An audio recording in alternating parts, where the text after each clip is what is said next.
The Democrat convention continues at full speed. Tonight, we are going to watch clips from former President Bill Clinton, Vice President Joe Biden, Barack Hussein Obama. Yes, you might want some milk of magnesia. I'm Randall Terry. This is Voice of Resistance.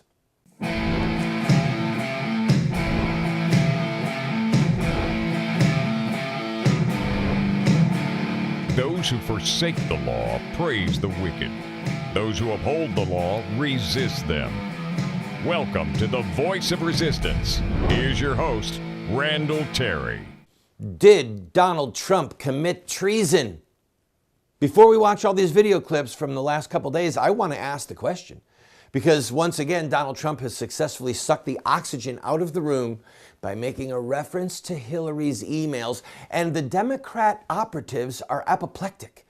They're carrying on like he literally has committed treason, and it was a joke. I'm going to play the clip for you. If you've been hearing the hubbub about Donald Trump and the emails and the Russians, this is the clip. Watch.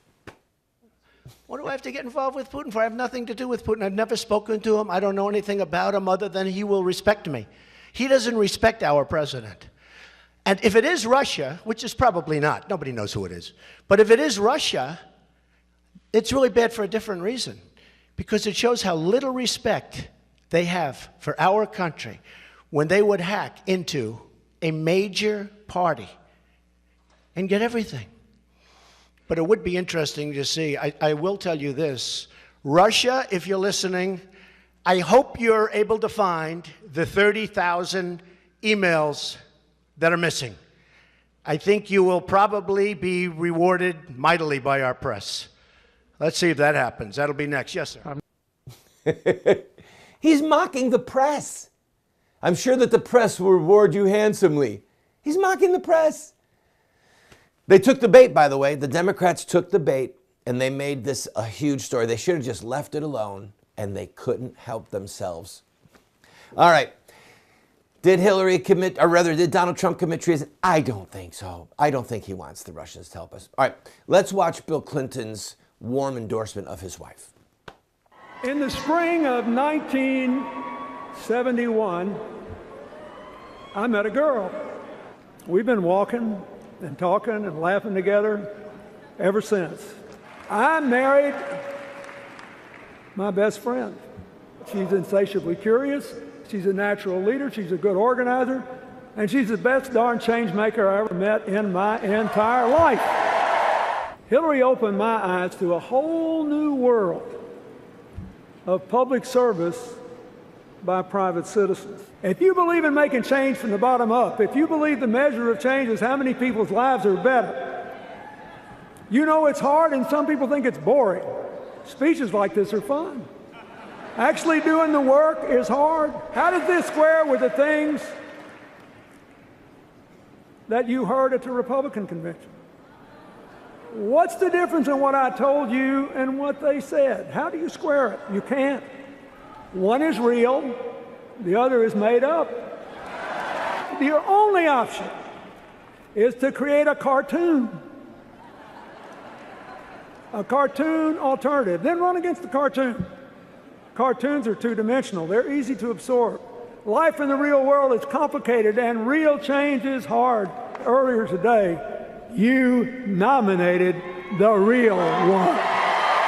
If you love this country, you're working hard, you're paying taxes, and you're obeying the law, and you'd like to become a citizen, you should choose immigration reform over somebody that wants to send you back. If you're a Muslim and you love America and freedom and you hate terror, stay here and help us win and make the future together. We want you.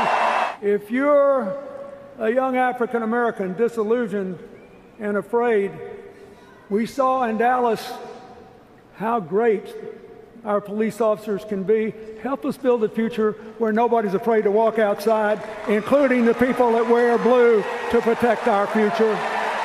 The reason you should elect her is that in the greatest country on earth, we have always been about tomorrow. Your children and grandchildren will bless you forever if you do. God bless you. Thank you.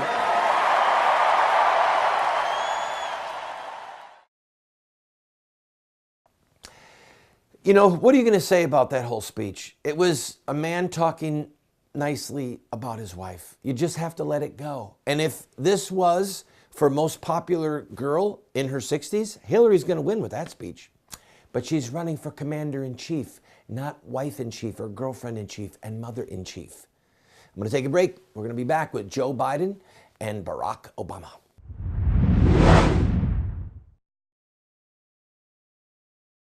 I have been a leader in the pro-life movement for 30 years. And sadly, we have not prevailed in our goal to make it a criminal act to kill an unborn baby. There's reasons why we have failed. I wrote this book, A Humble Plea, to Catholic bishops, to evangelical clergy, and to lay people, explaining where we went wrong and what we have to do to prevail. We've made this available as a PDF online for free. I encourage you to go and download your own copy.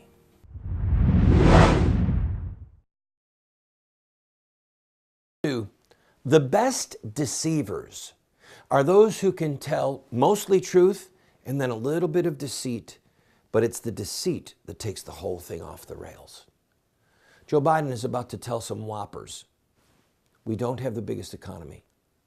And there was somebody who knew a lot less than Donald Trump when elected to office, and that was Barack Hussein Obama. Watch Joe Biden for yourself. Let me say something that has nothing to do with politics. Let me talk about something that I am deadly serious about. This is a complicated and uncertain world we live in. The threats are too great. The times are too uncertain to elect Donald Trump as President of the United States. Now, let me finish. No major party nominee in the history of this nation has ever known less or has been less prepared to deal with our national security. We cannot elect a man who exploits our fears of ISIS and other terrorists, who has no plan whatsoever to make us safer. A man who embraces the tactics of our enemies, torture, religious intolerance. You all know. All the Republicans know. That's not who we are. It betrays our values. It alienates those who we need in the fight against ISIS. Donald Trump, with all his rhetoric, would literally make us less safe. We cannot elect a man who belittles our closest allies while embracing dictators like Vladimir Putin. No, I mean it. A man who seeks to sow division in America for his own gain and disorder around the world. A man who confuses bluster with strength. We simply cannot let that happen as Americans. Period. Folks,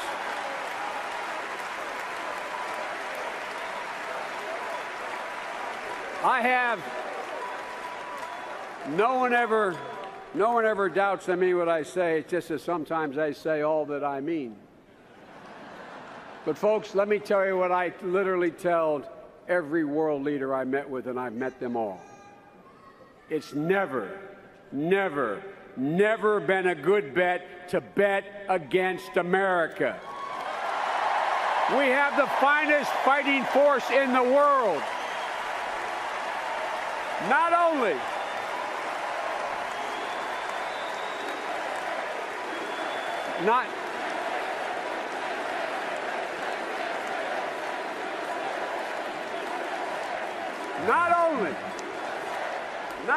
do we have the largest economy in the world, we have the strongest economy in the world. We have the most productive workers in the world. And given a fair shot, given a fair chance, Americans have never, ever, ever, ever let their country down. Never. Never. Ordinary people like us who do extraordinary things.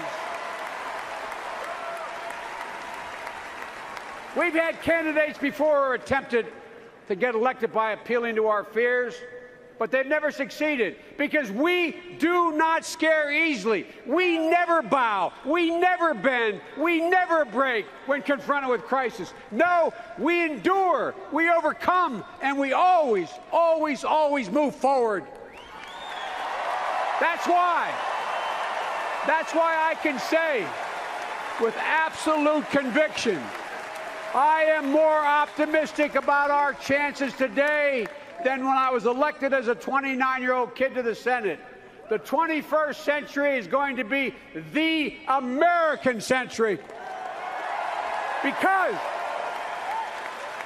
we lead not only by the example of our power, but by the power of our example. That is the history of the journey of America. And God willing, Hillary Clinton will write the next chapter in that journey. We are America, second to none, and we own the finish line. Don't forget it. God bless you all, and may God protect our troops. Come on. We're America. One other critical point here, friends. We don't own the finish line. God forgive him for saying that. God save us from arrogance. China has the biggest economy in the world. India will soon pass us, and our manufacturing infrastructure is collapsing. That's why our economy is in so much trouble. That's why there's so many people out of work. We've shipped the jobs over to China and to India. And by the way, Barack Obama knew so little as president, Donald Trump could run circles around him with what he knows. Joe Biden is a really good speaker, and that was a real deceptive moment for him and for our country. We'll be right back with Barack Obama.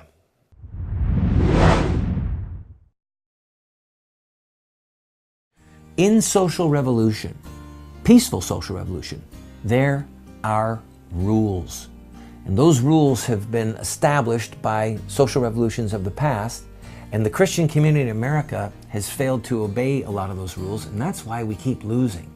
I put together Insurrect the Next, a 14-part television series on the history and the theology of social revolution. I encourage you to watch it. It will make you a force for righteousness, for social revolution.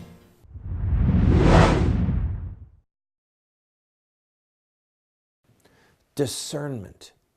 You and I must have discernment. Part of that is a knowledge of the facts. Part of that is a spiritual antenna.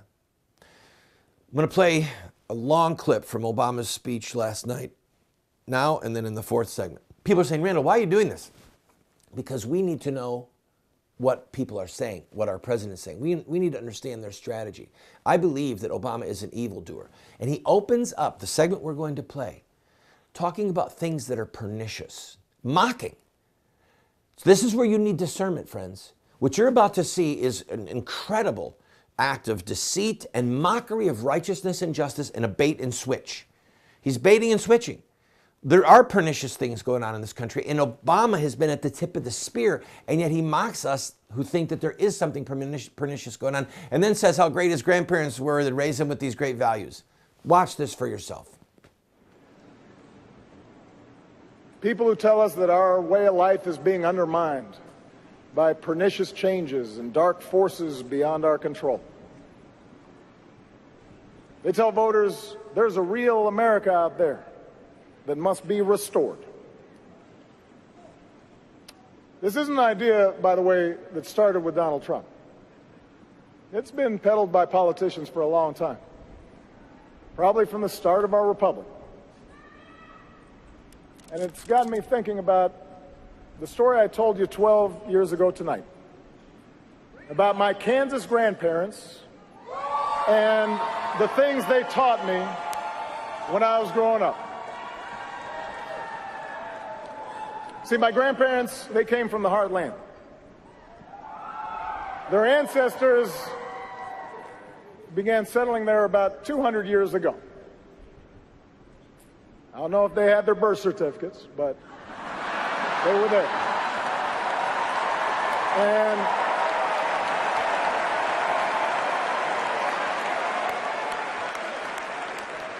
they were Scotch-Irish mostly.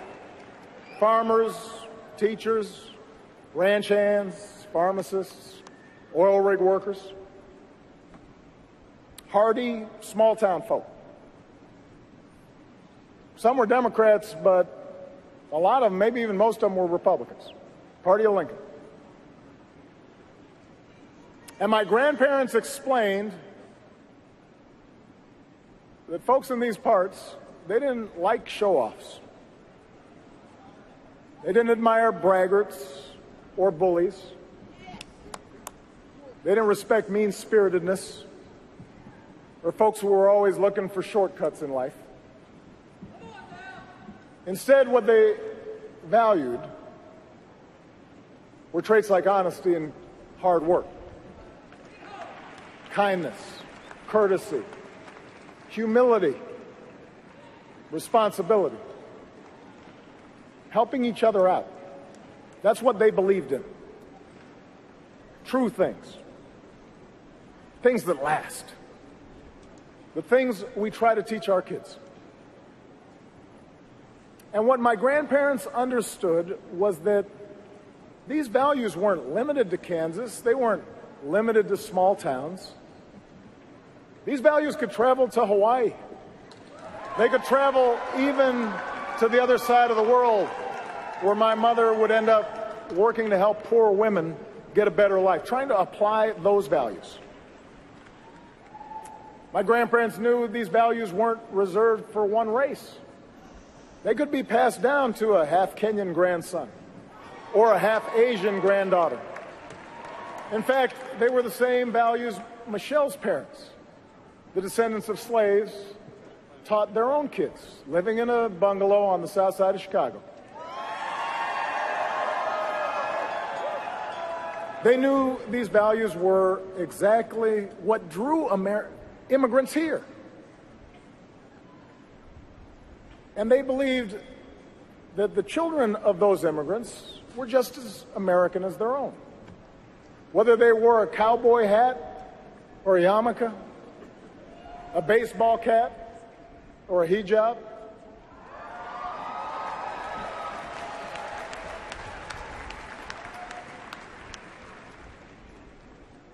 America has changed over the years. But these values that my grandparents taught me, they haven't gone anywhere. They're as strong as ever. Still cherished by people of every party, every race, every faith. They live on in each of us. What makes us American, what makes us patriots, is what's in here. That's what matters. And that's why we can take the food and music and holidays and styles of other countries and blend it into something uniquely our own. That's why we can attract strivers and entrepreneurs from around the globe to build new factories and create new industries here. That's why our military can look the way it does. Every shade of humanity forged into common service. That's why anyone who threatens our values, whether fascists or communists or jihadists or homegrown demagogues, will always fail in the end. I'll be right back, friend. We're going to play another clip from Obama. You have discernment. You have to understand you're being deceived. You're being mocked if you believe in righteousness. I'll be right back.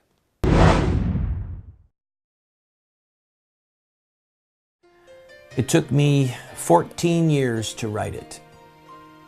4 rewrites, countless edits. I poured my heart and soul into Dragon Slayers. At points a very inspiring and painful book to write. I encourage you to go to our website and look at the reviews that we have gotten from readers of this book, and then avail yourself. It's an allegory, and I promise you, you'll be inspired.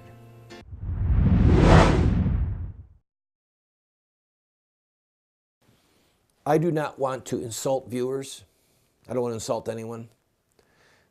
But friends, we are a deeply divided country. We really are. And someone has to be, they have to be so gullible to believe half of what Obama says. Just gullible. He's a great speaker, great speechwriters are around him, great teleprompter. They had a great cast of characters last night. Here's the other side of Obama's speech. Here's the end of his speech.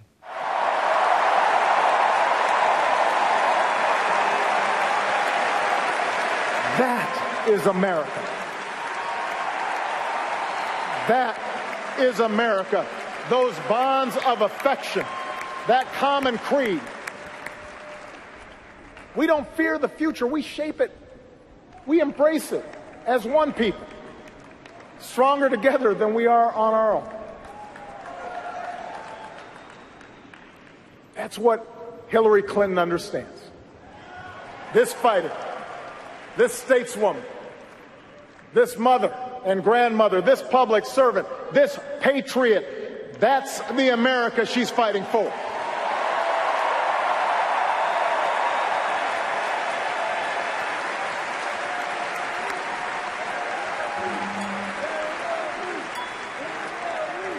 And that is why I have confidence, as I leave this stage tonight, that the Democratic Party is in good hands. My time in this office, it hasn't fixed everything. As much as we've done, there's still so much I want to do. But for all the tough lessons I've had to learn, for all the places where I've fallen short, I've told Hillary, and I'll tell you what's picked me back up every single time. It's been you, the American people. It's the letter I keep on my wall from a survivor in Ohio who twice almost lost everything to cancer, but urged me to keep fighting for health care reform, even when the battle seemed lost. Do not quit. It's the painting I keep in my private office.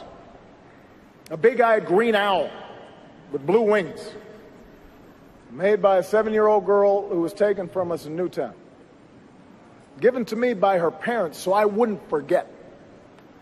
A reminder of all the parents who have turned their grief into action. It's the small business owner in Colorado who cut most of his own salary so he wouldn't have to lay off any of his workers in the recession, because he said that wouldn't have been in the spirit of America. It's the conservative in Texas who said he disagreed with me on everything, but he appreciated that, like him, I try to be a good dad. It's the courage of the young soldier from Arizona who nearly died on the battlefield in Afghanistan, but who has learned to speak again and walk again. And earlier this year, stepped through the door of the Oval Office on his own power to salute and shake my hand. It is every American who believed we could change this country for the better. So many of you who'd never been involved in politics, who picked up phones and hit the streets and used the internet in amazing new ways that I didn't really understand but made change happen. You are the best organizers on the planet, and I am so proud of all the change that you made possible.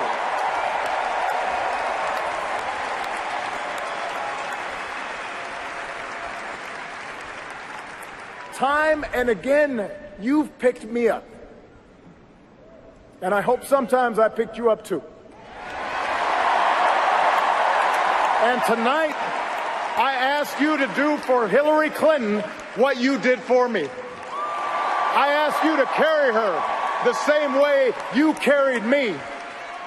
So there you have it, friends. Carry Hillary the way you carried Obama. Now think about it. Think of our country today and think of how we were 8 years ago. Are we better off or are we worse off? Do you want Hillary to keep taking the ship of state in this direction, or do you want to change directions? That's what matters. I'll talk to you tomorrow.